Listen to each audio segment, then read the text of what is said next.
Hello aspirants, welcome to Smart Preps. Myself Prince Jain, and today we are going to discuss weekly current affairs session for national and international importance from 8th February to 14th February. Okay, so these are your topics for this week. The first topic is Corruption Perception Index. Okay, so what is Corruption Perception Index? देखिए होता क्या है, corruption perception index total, इसके बारे में जानते हैं, है ना? कौन रिलीज करता है, क्या है इसका significance? It ranks the country by pre receipt level of public sector corruption. Public sector में जितना भी करप्शन होते हैं, ठीक है, उसका इनपुट लेकर के एक करप्शन परसेप्शन रिलीज करा जाता है कि किस देश में कितना करप्शन ज्यादा है, किस देश में कितना कम करप्शन है। ओके, और इसको कौन पब्लिश करती है? एनुअली, हर साल कौन पब्लिश करती है? Transparency international. ओके, एक बर्लिन बेस्ड एनजीओ है। कहां का बेस्ड? बर्लिन बेस्ड एनजीओ है ट्रांसपेरेंसी इंटरनेशनल। कब से ये रिलीज कर रही है? 1995 से ये transparency international corruption perception index release करती आ रही है। ओके, और करप्शन इज डिफाइंड एज, इस ट्रांसपेरेंसी इंटरनेशनल ने ही करप्शन क्या होता है इसका डेफिनेशन देते हुए बताया है कि abuse of power for private gain. ठीक है, आपका क्षमता का आपके पर्सनल गेन के लिए इस्तेमाल ही करप्शन है। ठीक है, और ये जो करप्शन परसेप्शन इंडेक्स है, इसमें 0 to 100 रैंक दिया जाता है।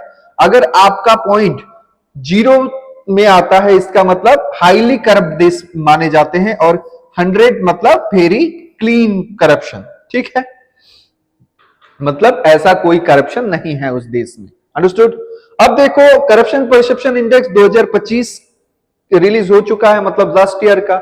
इस बार तो करप्शन की जो मैपिंग चल रही होगी डेफिनेटली, है ना? तो इंडिया का रैंक क्या हुआ है 2025 में? 91 आउट ऑफ 182।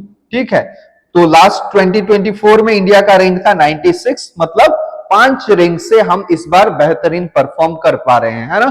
5 रैंक अपनी बढ़िया हुई है, मतलब हम करप्शन को खत्म करने में थोड़ा सा कामयाब हुए हैं। ओके, बाकी दुनिया के टॉप जो नॉन करप्शन या लेस करप्शन वाले कंट्री हैं, उनमें से पहला नाम आता है डेनमार्क का, फिर फिनलैंड, फिर सिंगापुर। ये 3 कंट्री है जिसमें एकदम कम करप्शन देखा जाता है। और दुनिया के सबसे ज्यादा करप्ट देश में से एक नाम आता है साउथ सुडान का, और दूसरा आता है सोमालिया का।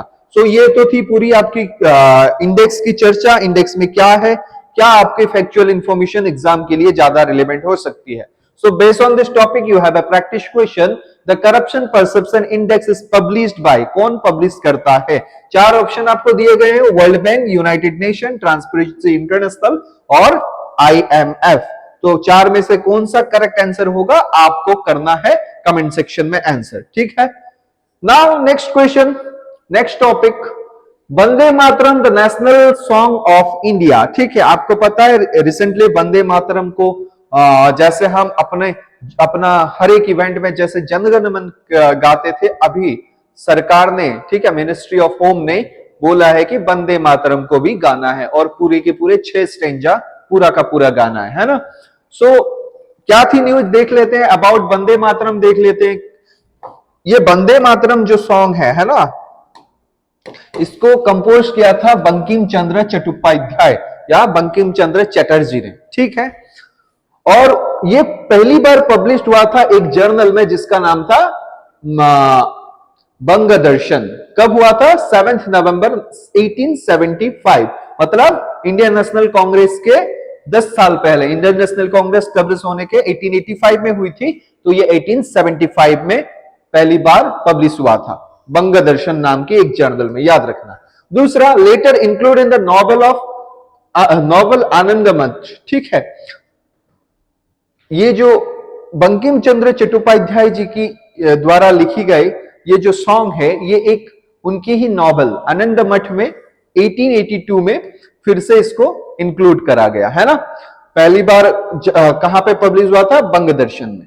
ठीक है, दूसरा देखो, इसकी जो ट्यून है इसको कंपोज करा है यदुनाथ भट्टाचार्य ने।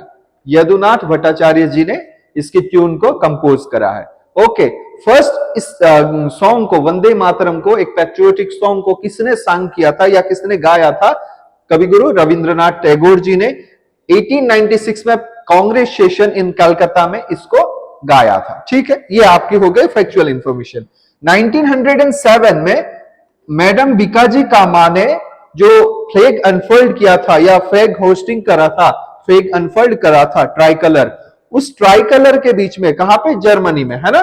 तो उस ट्राई कलर के बीच में वंदे मातरम ये 2 लाइन लिखी गई थी। ठीक है, जो पताका उन्होंने लहराया था, उस पताके में वंदे मातरम ये 2 लाइन लिखी गई थी। तो ये तो थी पूरी की पूरी अबाउट वंदे मातरम, है ना? अब एसेंस ऑफ द सॉन्ग ये देख लो, written during the British rule when India face exploitation and poverty. जब ब्रिटिश के राज में इंडिया को बहुत सारा एक्सप्लॉइटेशन झेलना पड़ रहा था, बहुत सारा दरिद्रता झेलनी पड़ रही थी, उस समय बंकिम चंद्र चटर्जी जी ने ये सॉन्ग कंपोज करा था, ये सॉन्ग लिखा था, जो एक पैट्रियोटिक सॉन्ग है, वंदे मातरम सुजलाम सुफलाम मलयज शीतलाम सस्य श्यामलाम मातरम वंदे मातरम, है ना? ये पूरा का पूरा सॉन्ग है और इसके टोटल 6 स्टेंजा हैं, है ना? 6 ग्रुप में इसको गाया जाता है। A vision that prosperous and revived India, okay, becomes a symbol of patriotism and national awakening in this time. Okay, जो ब्रिटिश के खिलाफ ये मूवमेंट चल रहा था उस समय, हाँ, कांग्रेस स्टार्ट हो गई थी 1885 में, ठीक है। उस समय जनरली इस सॉन्ग को एक पेट्रियोटिज्म, देशभक्ति का सॉन्ग के तहत गाया जाता था और जागरूकता की ओर, जागरूक करने के लिए, समाज को जागरूक करने के लिए against the British, against their जितने भी ये हैं, जितने भी उन्होंने डिस्ट्रक्शन किए हैं, जितने भी उन्होंने रूल्स एंड रेगुलेशन लाए हैं अगेंस्ट इंडिया, उसकी वजह से इंडियंस को अवेकन करने के लिए, जागरूक करने के लिए ये सॉन्ग गाया जाता था। Okay, so he was Bankim Chandra Chattopadhyay और बंकिम चंद्र चटर्जी, उनकी किताब आनंद मठ, इसमें ये सॉन्ग इंक्लूड करा गया था। ठीक है, तो इसको नेशनल सॉन्ग का स्टेटस कब मिला? ठीक है, भारत के नेशनल सॉन्ग का स्टेटस वंदे मातरम को कब मिला, उसके बारे में बात कर लेते हैं। तो 1937 में इंडियन नेशनल कांग्रेस के द्वारा first 2 stanza out of 6 stanza, first 2 stanza को नेशनल सॉन्ग का दर्जा मिला। क्या थे वो फर्स्ट 2 स्टेंजा? वंदे मातरम सुजलाम सुफलाम मलयज शीतलाम सस्य श्यामलाम मातरम वंदे मातरम शुभ्र ज्योत्स्ना पुलकित यामिनीम फुल्ल कुसुमित द्रुमदल शोभिनीम सुहासिनीम सुमधुर भासिनीम सुखदम वरदम मातरम वंदे मातरम। ये 2 स्टेंजा हमारे 1937 में इनको क्या करा गया? इंडियन नेशनल सॉन्ग का स्टेटस मिला। बाकी जो ये 4 स्टेंजा है उस समय इस 4 स्टेंजा को नहीं इंक्लूड करा गया, क्योंकि एक रीजन दिया गया, फर्स्ट 2 स्टेंजा जो पैट्रियोटिज्म या devotion to the motherland show करते हैं, बाकी जो 4 स्टेंजा है वो जनरली वो contain reference of Hindu goddess, जैसे कि दुर्गा, लक्ष्मी देवी का ये रेफरेंस करते हैं। जैसे मैं आपको बताता हूं, है ना, ये देखो, आप बाकी अगर 4 स्टेंजा में पढ़ोगे तो यहां पे आपको देवी दुर्गा का रेफरेंस मिलेगा, मां लक्ष्मी का रेफरेंस मिलेगा। इसके लिए, इसके चलते एक सेकुलर कंट्री का निर्माण के लिए, है ना, तब के जो लीडर्स थे उन्होंने करा क्या? 4 स्टेंजा को यहां इंक्लूड नहीं करा, बाकी पहले 2 स्टेंजा को ही इंक्लूड करा। उनका रीजन ये था। ठीक है, leader ensure the national symbol should not favour any one religion. After independence 24 January 1915 को कॉन्स्टिट्यूएंट असेंबली ऑफ इंडिया ने formally adopt this 2 stanza as the national song of India. कब हमने अडॉप्ट किया? आफ्टर इंडिपेंडेंस, बोलोगे 24 जनवरी 1950, 26 जनवरी के 2 दिन पहले। Okay, so this is total Vande Mataram with all it's 6 stanza, है ना। अभी क्या बात हुई, ये न्यूज में क्यों आया? देखो, सो अभी न्यू गाइडलाइंस आई हैं मिनिस्ट्री ऑफ होम अफेयर्स के द्वारा, नई गाइडलाइंस आई हैं। यहां पे बताया गया है कि ऑफिशियल वर्जन एंड ड्यूरेशन के बारे में बताया गया है। Official version comprises all 6 stanza, मतलब आपको अब से 6 के 6 स्टेंजा ही गाने पड़ेंगे और गाने हैं।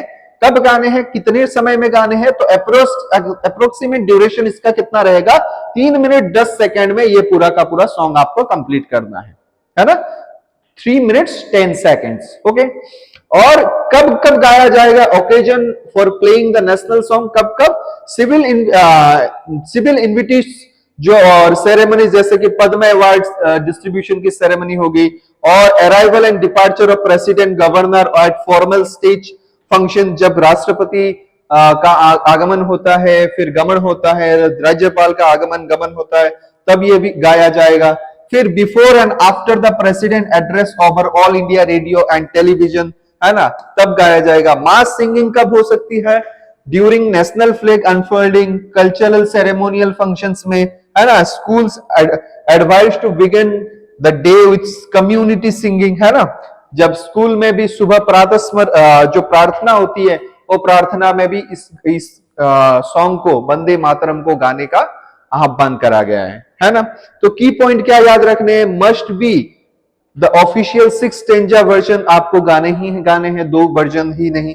Should be sung played before the national anthem when both are perform, अगर आप नेशनल एंथम गा रहे हो, जनगण मन भी गा रहे हो, तो पहले वंदे मातरम आपको गाना पड़ेगा 3 मिनट 10 सेकंड में, फिर आपको 52 सेकंड में आपका नेशनल एंथम गाना पड़ेगा। ये तो है पूरी की पूरी बात, है ना, पूरी की पूरी गाइडलाइन। जैसे आप नेशनल एंथम गाते वक्त खड़े हो जाते हो सम्मान में, है ना, वैसे ही आपको वंदे मातरम गाते वक्त भी सम्मान में खड़ा होना पड़ेगा। Okay, next, from this article this is your practice question. Vande Mataram was first publish in which journal, 4 journal की नाम दी गई है, यंग इंडिया, बंगदर्शन, केसरी और अमृत बाजार पत्रिका। 4 में से कौन सा करेक्ट है, आप उसका सही जवाब को कमेंट सेक्शन में जवाब दे सकते हैं। बात करते हैं तीसरी न्यूज, ग्लोबल टीचर प्राइज 2026, है ना, किसको मिला, रूबल नेगी। ओके, बात करते हैं क्या है, what is in the news, Indian educator Rubal Negi has been awarded the global teacher prize 2026। 2026 का जो ग्लोबल टीचर प्राइज है वो रूबल नेगी जी को मिला है ना। सी रिसीव्ड जो $1 मिलियन, कितना, $1 million as a award. The prize was presented by, किसने प्रेजेंट किया, प्रिंस ऑफ दुबई, नाम क्या है उनका, शेख हमदान बिन मोहम्मद बिन रशीद अल मखतूम। ठीक है, फिर एक बार, शेख हमदान बिन मोहम्मद बिन रशीद अल मखतूम, उन्होंने, प्रिंस ऑफ दुबई ने ये प्रेजेंट करा है। Okay, ceremony held during the World Government Summit, and the award is presented by GEMS Education and organized by the Varki Foundation in the collaboration with UNESCO. Okay, why was she recognized, क्यों उनको ये award मिला, global teacher award, because her effort, her innovative art-based educational model focus on children in marginalized and low-income communities, मतलब marginalised और low income communities के बच्चों की पढ़ाई में उनका ज्यादा प्रोत्साहन बढ़ाने के लिए उनको ये अवार्ड मिला गया। 2, show the Rubal Negi art foundation, she has established 800+ learning centre, उनका जो एक फाउंडेशन है रूबल नेगी फाउंडेशन, उसपे उन्होंने 800 से ज्यादा लर्निंग सेंटर्स बनाए across 100+ village and low income communities in India. ठीक है, इसके लिए उनको ये दुबई में क्या करा गया है, रूबल नेगी जी को ग्लोबल टीचर प्राइज दिया गया है 2026। Based on this topic you have a practice question, please answer this question in the comment section. Okay, so if you want this PDF you can scan this QR and join my telegram channel study with prince, वहां पे आपको ये PDF जरूर मिल जाएगी। ठीक है, so thank you for attending this class। I think आपको ये जो भी इस सप्ताह की जो ज्यादा इंपॉर्टेंट न्यूज थी मैंने डिस्कस करने का ट्राई करा। Okay, so stay tuned, stay connected, फिर अगले सप्ताह भी हम ऐसे ही न्यूज लेके आएंगे जो आपके जो आने वाले एग्जाम्स हैं, SSC हो, बैंकिंग हो, है ना, UPSC हो, बहुत ज्यादा APSC हो एंड स्टेट गवर्नमेंट की एग्जाम हो, बहुत ज्यादा इंपॉर्टेंट हो सकती है। Thank you for attending this class, stay connected, stay tuned.